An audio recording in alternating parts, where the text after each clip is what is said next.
মেয়ে যখন বাইরে যাওয়ার কথা বলে। মম, yes baby.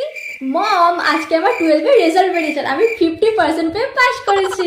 I am so happy for you. Mom, আমি এবার লন্ডনে গিয়ে পড়াশোনা করতে চাই আর ওখানেই সেটেল হয়ে যেতে চাই। ওকে বেবি, তুমি যা বলবে সেটাই হবে। আমি আজই তোমার বাবার সাথে কথা বলে তোমার লন্ডনে যাওয়ার ব্যবস্থা করে দিচ্ছি। ওকে মম, বাই। আমি যখন বাইরে যাওয়ার কথা বলি। মা, আজকে 12 এর রেজাল্ট বেরিয়েছে আর আমি 65% পেয়ে পাস করেছি। এরপর কি করবি? এবার আমি ব্যাঙ্গালোর গিয়ে নার্সের ট্রেনিং করতে চাই। মা, ব্যাঙ্গালোর গিয়ে নার্সের ট্রেনিং করবি?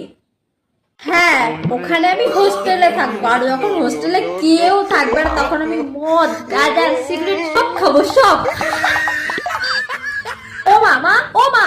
হ্যাঁ, না না না, কোথাও যেতে হবে না, ব্যাঙ্গালোর গিয়ে নার্সিং করতে হবে। কেন রে, কলকাতা কি কোনো ভালো নার্সিং ট্রেনিং হয় না যে তোকে ব্যাঙ্গালোর ছুটতে হবে? কোথাও যেতে হবে না, মেরে তো ঠ্যাং ভেঙে দেবো। যা এখান থেকে, যা।